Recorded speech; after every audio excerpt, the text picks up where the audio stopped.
Boa tarde, professora.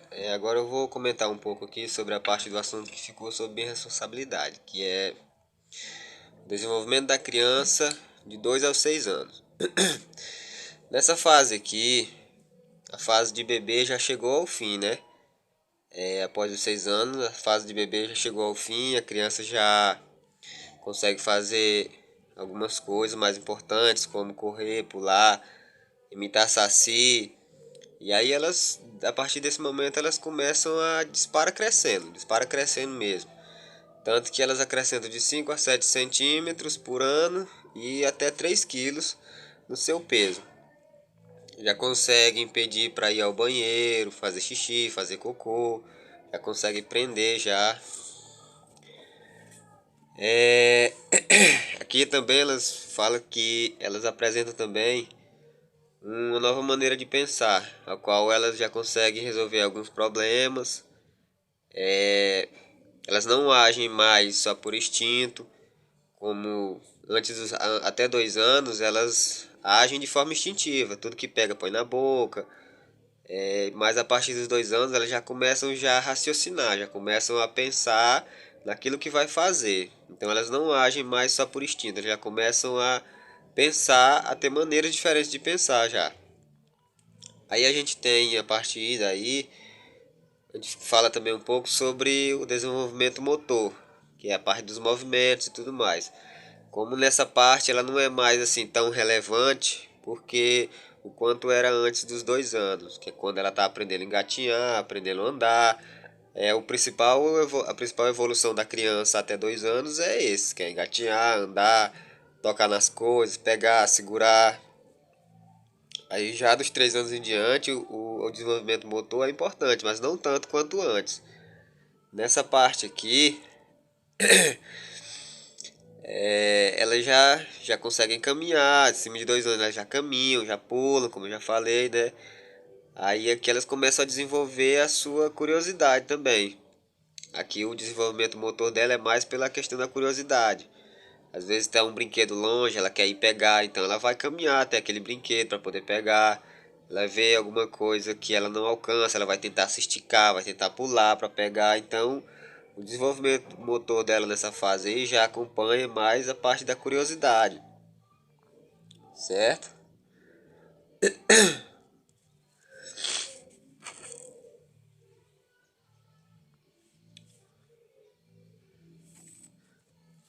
Aqui também fala que é, elas já conseguem já subir e descer escadas sem a ajuda de adultos, já conseguem uma autonomia maior, né? Já tem uma coordenação motora fina maior, já consegue segurar coisas pequenas, já consegue segurar coisas com a ponta dos dedos, que até então ela não conseguia antes. Aí aqui fala sobre o desenvolvimento do grafismo, que é até 3 anos a criança não consegue, né? Riscar, escrever, essas coisas assim. Isso é o que é relatado por Buscemi, que fala que no final dos 2 anos cada criança ela faz as coisas de forma mais intencional, apesar de não conseguir desenvolver ainda o grafismo, que é uma habilidade psicomotora, né? Dos 4 a 5 anos, é quando ela inicia na educação infantil, na qual ela nessa parte aqui, como ela ainda não tem grandes responsabilidades, ela vai entrar tranquila, onde ela vai só mesmo para desenvolver suas habilidades finas, como a parte de começar a aprender a rabiscar, aprender a cobrir, aprender a pintar, isso aí tudo vai fazer com que ela desenvolva, com que ela melhore a sua coordenação motora fina, certo? Que é toque segurar no lápis com firmeza, poder cobrir direitinho as linhas, poder pintar corretamente. Isso de 4 a 5 anos. Então, de 4 a 5 anos, a criança não pode ter nenhuma obrigação, nem sofrer pressões no desenvolvimento. Tem que deixar que ela se desenvolva gradualmente, aos poucos, para que ela não se trave futuramente. Aí já dos 6 aos 7 anos, que é quando realmente vai ser cobrado o desenvolvimento da criança, que é quando ela já vai estar preparada para aprender a escrever, aprender a ler com mais segurança. E se dos 4 a 5 anos a gente deixar que essa criança se desenvolva naturalmente, dos 6 aos 7 ela mesma vai se cobrar para melhorar. Então, a gente tem que ter cuidado para não podar o aluno dos 4 a 5 anos, tentando cobrar dele o que não é preciso ser cobrado ainda. Nessa fase também de 2 a 6 anos tem o desenvolvimento cognitivo.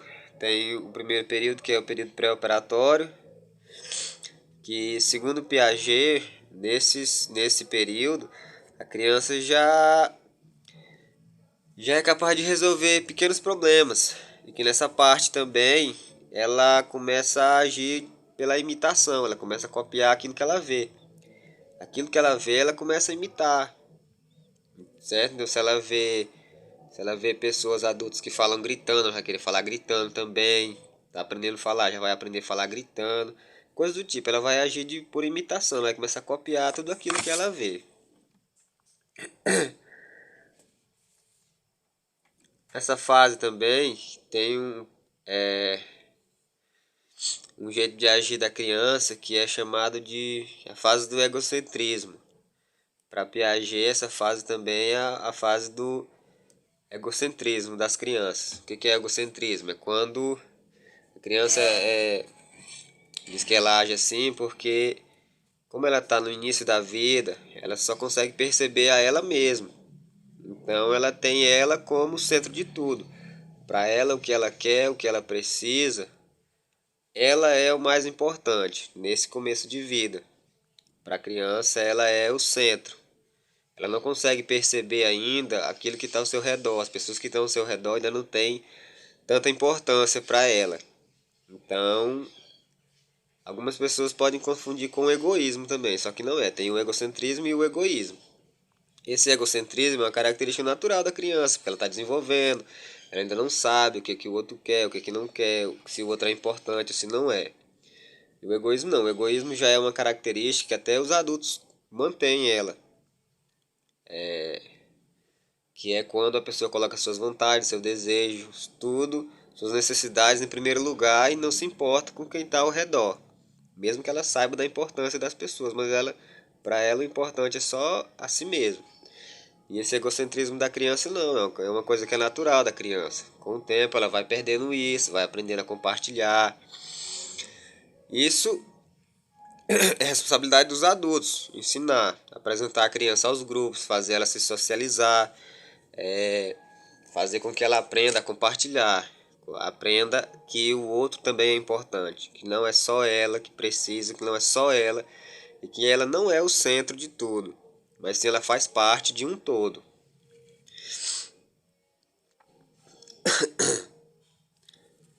E isso só vai acontecer lá para os 4 ou 5 anos, que é quando a criança começa a perceber as pessoas que estão no seu entorno, começa a se afeiçoar, começa a perceber que as pessoas também têm a sua importância, que ela não é o centro de tudo.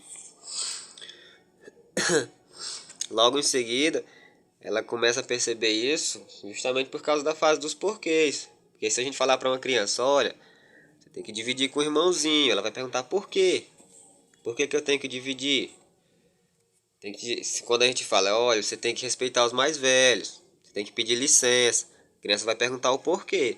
Por quê, pai? Por que, professor, que eu tenho que pedir licença? Por que, que eu tenho que dividir? Aí vai do adulto dar uma resposta satisfatória para aquela criança, para que satisfaça a curiosidade dela e dê o sentido de ela compartilhar, né? Aí, a partir desse momento, ela vai perceber que ela não é o centro das coisas. Por isso, tamanho importante dos adultos nesse desenvolvimento. Temos aí também as brincadeiras simbólicas. O que são essas brincadeiras simbólicas? É nada mais, nada menos que a criança evoluir a imaginação dela. Ela pode pegar um brinquedo e usar de várias formas diferentes. Ela pode pegar um lençol e fazer uma roupa de super-herói, pode pegar um lençol e fazer uma barraca, pode fazer uma rede, pode fazer várias coisas com um único brinquedo. Entendeu? Então essa é a fase do desenvolvimento da imaginação da criança. A criança começa a criar realidades onde só ela participa, onde ela cria tudo mentalmente, certo? Nessa fase também, ainda apresenta-se o medo de 3 aos 4 anos. As crianças ainda têm muito medo. Então, porque esse medo é causado porque elas ainda não conseguem distinguir a realidade da fantasia. Elas não conseguem ver um desenho, ver um filme e saber que aquilo é só ficção, é só criação, que aquilo não é real. Mas dentro das brincadeiras delas, que elas criam, elas lá a criação, ela, a imaginação dela ensina ela como ela superar esses medos, porque lá ela pode fazer tudo. Então ela cria meios, cria métodos de ela superar esses medos, certo? Nós temos também o desenvolvimento da linguagem, que é durante o segundo ano de vida, a criança já é para apresentar um pequeno vocabulário de palavras, né? E para esse vocabulário de palavras melhorar mais ainda, a gente tem que ajudar, a gente tem que colaborar. De que forma? Falando com a criança corretamente. Não falar brincando, nem falando errado, como falar gagal, pepeto, isso aí faz atrapalhar a criança, porque faz com que ela desenvolva de forma errada. Então a gente tem que conversar com a criança corretamente. Falar naturalmente, a criança vai aprender a falar como a gente. Por volta de 3 ou 4 anos, a criança tem que ter um vocabulário de palavras compreensíveis de mais ou menos 60 palavras, certo? Pode ser que a gente ache muito, mas não é. Se a gente trabalhar com a criança, ensinando ela a melhorar naturalmente, nessa idade ela já vai ter muito mais palavras, muito mais que 60 palavras no seu vocabulário. Mas a gente ficar falando errado, vai desenvolver falando errado, certo? A gente pode ajudar também melhorando a fala. Quando ela falar frases incompletas, a gente acrescenta frases estruturadas. Como se ela falar boneca rosa. Aí a gente pode responder sim, esta boneca é rosa. Então a criança vai procurar falar daquele jeito que a gente falou para ela, certo? Então ela vai buscar melhorar cada vez mais. Aprendendo a, em vez de falar somente palavras, falar frases completas futuramente. Desenvolvimento e a socialização. Desenvolvimento da socialização. Essa parte aí é quando entra a influência dos adultos. O que vai acontecer? A criança vai começar a ter que conviver em grupos, escola, igreja, coisas do tipo. Então a gente tem que ensinar a criança como ela deve se comportar. Nessa fase aí já vai entrar também a gente apresentar às crianças as regras sociais, comportamentos e valores que a criança tem que ter, certo? E isso, para ser feito, não é fácil, porque existem pais permissivos e os pais com autoridade. Os pais permissivos vão ter muito mais dificuldade de fazer isso, porque vão deixar a criança fazer o que quiser. E a criança vai ter que encontrar esses limites sozinha. Então, para ela, não vai ter limite. Porque ela não vai saber a hora de parar. Ninguém vai falar para ela a hora que ela tem que parar. Então, para ela não vai ter limite. E aí vai gerar uma pessoa egoísta, onde ela pode acabar não conseguindo sobreviver em meios sociais saudáveis. Vai virar alguém, como é que eu posso dizer, que não se importa com os outros, que para ela pode fazer tudo, que não tem consequências, que não tem regras, que não vai saber respeitar, certo? Então, pais que são muito permissíveis vão ter bastante dificuldade em ensinar seus filhos, ensinar suas crianças a serem bons cidadãos. Já os pais com autoridade são firmes, conseguem explicar, conseguem fazer com que as crianças entendam aquilo que elas querem, conseguem fazer as crianças respeitar as regras e aprender os valores sociais que são necessários para se sobreviver em sociedade. Eles fazem por meio de recompensas, por meio de punições. As pessoas podem dizer, mas não pode bater numa criança. Não é bater, punição não é só bater. Se a criança tem um celular, se a criança tem um computador, você pode muito bem. A criança errou, proíbe de usar. Tem várias formas que você pune a criança de forma que ela vai entender e futuramente ela até agradece aos pais por terem feito isso e ela ter se tornado uma pessoa melhor, certo?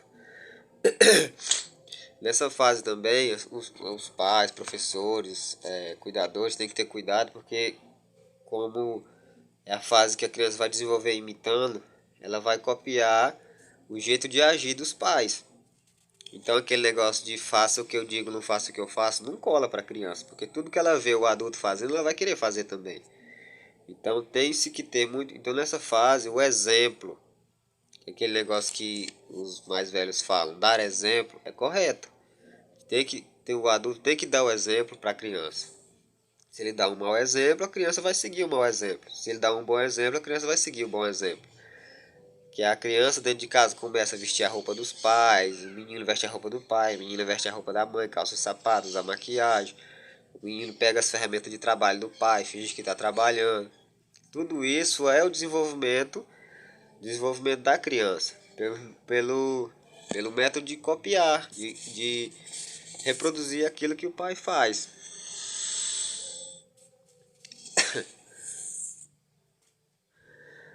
Aí nós temos também, nessa fase ainda tem a fase da birra, né? Que é quando a criança rola no chão, quer porque quer. Essa fase da birra, se a pessoa não tiver cuidado e cada vez que a criança birrar, a pessoa recompensá-la, aquilo vira um automático. Sempre que ela quiser algo, ela vai espernear, vai reclamar, vai chorar, vai gritar, até a pessoa dar aquilo que ela quer. Então tem-se que tomar muito cuidado com essa fase, que acontece ali entre os 5 e 6 anos. Para que a criança não cresça alguém achando que sempre que ela quiser alguma coisa, ela vai conseguir de forma simples, sem se esforçar para aquilo. Aí temos também o desenvolvimento da sexualidade. Algumas pessoas podem levar isso para um lado assim, mais, vamos dizer, sem sentido, podem interpretar isso de forma errada. Mas é lógico, vai desenvolver sim. Nessa fase a criança começa a perceber ali, ó, de 2 a 4 anos, que é a fase anal, que é quando a criança começa a ter mais independência, porque ela começa a ter controle dos esfíncteres. Ela começa a ter controle da hora de fazer cocô. Não é mais como antes dos 2 anos, que usa fralda, a hora que dá vontade ela faz cocô na fralda já. Não, acima de 2 a 4 anos, ela já consegue segurar, dizer mamãe, papai, quero fazer cocô, tudo mais. Aí algumas pessoas podem interpretar isso de forma errônea, mas é simples. Essa fase é quando a criança começa a controlar suas necessidades. Vontade de fazer xixi, vontade de fazer cocô, ela começa a controlar mais, certo? É nessa fase também que a criança começa a perceber a diferença do masculino para o feminino, onde a gente identifica a criança mais pela força nas brincadeiras e as meninas mais pela delicadeza delas. Fase fálica, de 4 a 6 anos, aonde a criança volta para sua região genital. Novamente pode ser uma coisa que pode ser mal interpretada por alguém que estuda esse assunto. Onde a criança começa a manipular seus órgãos sexuais, mas mais pela curiosidade. Onde ela começa a querer saber de onde vêm os bebês, por exemplo. Começa a ter esse tipo de curiosidade. De 4 a 6 anos é normal a criança ter esse tipo de curiosidade. Só que a gente tem que ter cuidado com o que vai apresentar para a criança ainda, porque ela ainda não está preparada mentalmente para absorver as informações científicas, as informações sobre esse assunto. Então a gente tem que ter cuidado como tratar esse tipo de situação, para esse desenvolvimento ocorrer da forma correta, para que a criança não tenha acesso a coisas fora da sua idade. Pelo menos eu penso assim, não sei as outras pessoas. Porque pra mim eu já fui ter noção desse tipo de coisa já acima dos 10, 11 anos. Que eu fui aprendendo isso, a parte científica e tudo mais. Eu fui tendo maturidade mental e emocional para absorver esse tipo de informação tranquilamente. Uma criança, pela inocência que tem, a criança de 7, 8 anos, não tem maturidade mental nem emocional para absorver esse tipo de informação tranquilamente. A criança pode acabar se voltando para. É uma curiosidade que é muito cedo para a criança ter. Uma informação que é muito cedo para a criança ter. devido a ela agir de forma sem pensar muito ainda. Ela ainda está desenvolvendo a sua noção de mundo, a sua moral, seu comportamento social, ainda está em desenvolvimento, certo? Então essas fases aí a gente tem que ter muito cuidado de como tratar, como passar essas informações para a criança. Tem que ter cuidado em todas as fases, para que a criança possa ter um desenvolvimento completo, um desenvolvimento correto, para se tornar um bom cidadão, um bom aluno, um bom filho e futuramente se tornar um bom adulto, um adulto de bem, que siga regras, que seja compreensivo e que vá repetir a mesma coisa com as gerações futuras de crianças que virão. Bom, professor, esse foi o meu entendimento desse assunto. Obrigado pela oportunidade.